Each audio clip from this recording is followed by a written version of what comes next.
Exactly 14 days from today, the cost of $400 billion worth of everyday goods entering the United States will violently spike. But the real casualty of the White House's new executive order isn't your wallet. It's the production line of the American F-35 Lightning II stealth fighter. On Friday afternoon, President Donald Trump activated Section 301 of the Trade Act of 1974, slamming an unprecedented 60% tariff on all Chinese imports, alongside a targeted, devastating 100% tariff on Chinese manufactured electric vehicles crossing the southern border from Mexico. Beijing did not wait for the ink to dry. Within hours, the Chinese Ministry of Commerce announced an immediate and total embargo on the export of gallium and germanium to the United States. Why does this matter to you right now?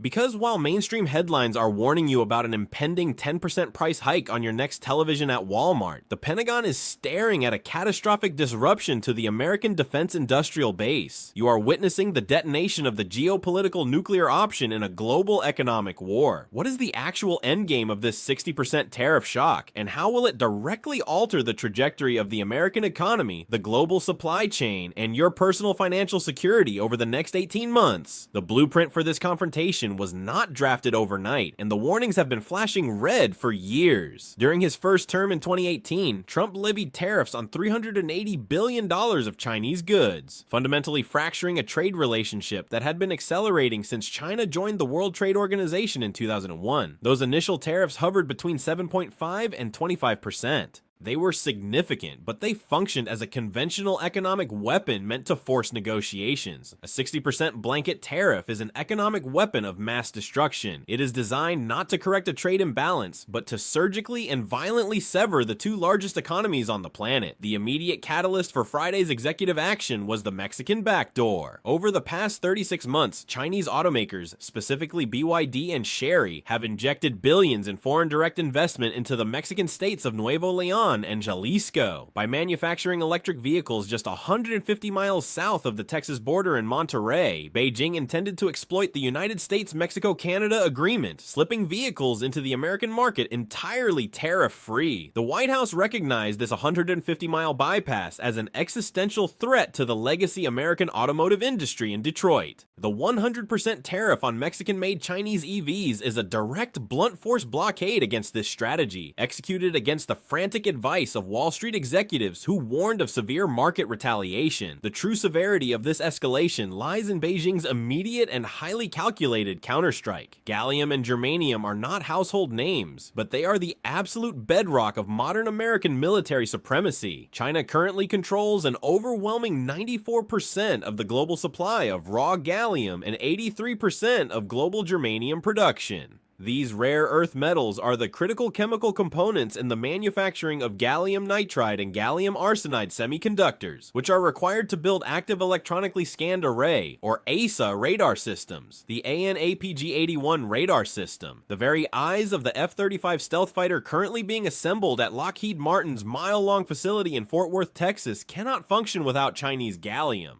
Furthermore, the advanced targeting sensors on the MIM-104 Patriot surface-to-air missile batteries currently deployed across Eastern Europe and the Middle East rely heavily on specialized germanium. By halting these exports, Beijing has effectively placed a chokehold on the U.S. defense supply chain. The United States currently holds only a fractional strategic reserve of these materials, and American military stockpiles are already severely depleted from 24 months of continuous shipments to allied nations. Geopolitically, this single executive order has sent shockwaves across 6,500 nautical miles of Pacific shipping lanes. The European Union is now caught in a massive strategic dilemma, with a 60% tariff wall erected around the United States. Chinese manufacturers will immediately redirect hundreds of billions of dollars of excess inventory, from solar panels to consumer electronics, toward European ports like Rotterdam and Hamburg. The EU will be forced to either absorb this tidal wave of cheap Chinese goods, thereby devastating their own domestic manufacturing sectors, or erect their own massive tariff walls, effectively joining the US in a unified Western economic blockade of Beijing. Meanwhile, the Mexican government in Mexico City is facing an immediate diplomatic crisis. The 100% EV tariff threatens to violate the core tenets of the USMCA free trade framework. The delicate balance along the 1,954-mile US-Mexico border is now heavily strained, as Washington essentially demands that Mexico choose between access to the $28 trillion American consumer market and lucrative Chinese industrial investments. The economic math of this confrontation is brutal, and the timeline is unforgiving. We are looking at a staggering $400 billion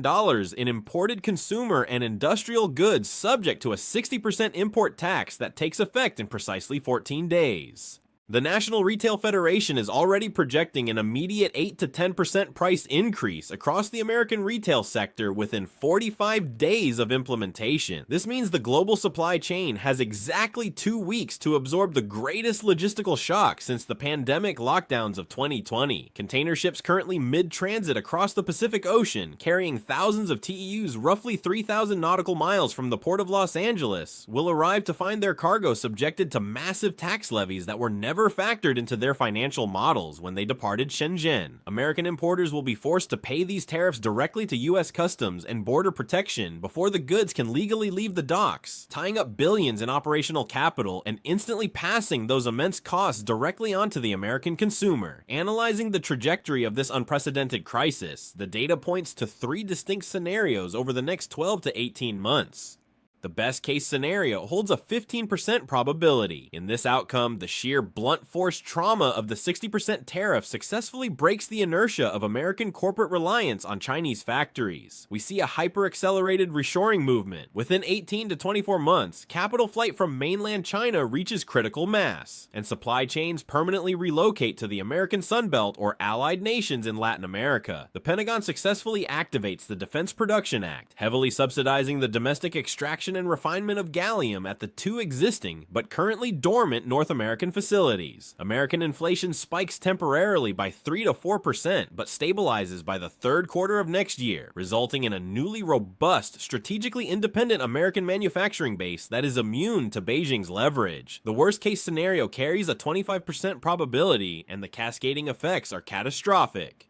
In this projection, Beijing does not stop at gallium and germanium. They escalate the conflict by embargoing all 17 rare earth elements and aggressively dumping their $770 billion holdings of U.S. Treasury bonds onto the open market. This sudden influx of U.S. debt spikes American interest rates astronomically. American defense contractors announce critical supply chain failures, halting production lines of advanced munitions and aircraft within 90 days. The 60% tariff acts as a massive regressive tax on the American public, and core inflation in the United States surges past 12%. Major retailers cannot absorb the capital requirements at the ports, leading to a wave of bankruptcies in the logistics and retail sectors. Global trade fragments completely into hostile blocks, plunging the world into a deep, sustained recession that eclipses the 2008 financial crisis. The most likely scenario, sitting at a dominant 60% probability, is a prolonged, grinding standoff of economic attrition. The American consumer takes a heavy permanent hit, with retail prices on electronics, apparel, and home appliances rising a sustained 8 to 10%. However, China does not absorb the blow directly. Instead, we witness the rapid and massive expansion of the Vietnamese bypass. Raw materials and semi-finished goods from southern China are shipped 800 miles south into Vietnam, lightly assembled,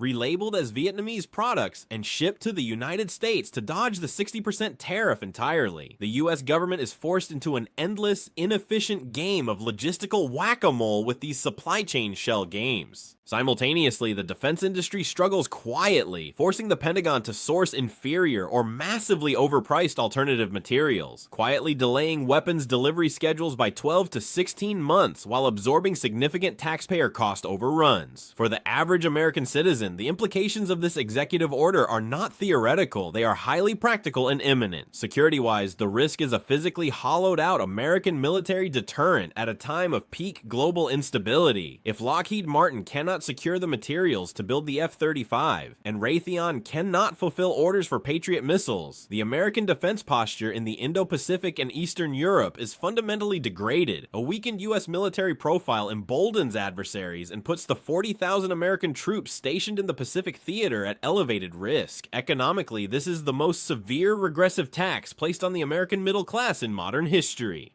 A $500 appliance manufactured in Guangdong will now carry an additional $300 penalty at the border. While proponents argue this protects American manufacturing jobs in the long term, the immediate reality is that American companies import these goods today. The risk of mass, sudden layoffs in the American logistics sector, specifically warehouse workers, truck drivers, and port employees from Long Beach, California to Savannah, Georgia, is exceptionally high as cargo volumes plummet. Furthermore, American farmers in the Midwest are bracing for the inevitable retaliatory agricultural strike. In 2018, China targeted American soybeans, dropping imports by an apocalyptic 74% in a single year. The $30 billion American agricultural export market will be the first civilian casualty of Beijing's broader counteroffensive. What the mainstream media is completely missing in their breathless coverage of retail prices is the underlying psychological warfare and the deliberate long-term strategic restructuring of global power. You will hear endless debate on cable news panels about who actually pays the tariff, the Chinese exporter or the American consumer. That argument fundamentally misses the point. The architect of this policy does not view these tariffs as a simple revenue-generating tool or a temporary negotiating tactic. He views the global economy as a zero-sum battlefield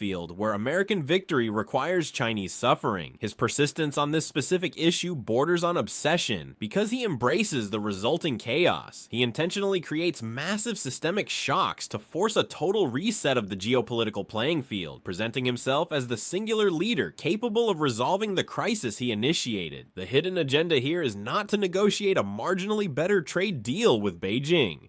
The true goal is forced, irreversible decoupling. The administration is entirely willing to inflict severe short-term economic pain on the American public in order to physically break the supply chains tying the United States to China. They are deliberately detonating the bridge of globalization that has dictated world order since the 1990s. We have crossed the Rubicon of global trade. The activation of a 60% blanket tariff and the retaliatory embargo on strategic defense materials marks the definitive end of the era of cheap, frictionless globalization. The world's two superpowers are no longer merely competing. They are actively dismantling the economic infrastructure that binds them together. Over the next 14 days, you will watch the global supply chain attempt to rewire itself in real time, resulting in immediate, painful price shocks at American retailers and profound anxiety within the secure briefing rooms of the Pentagon.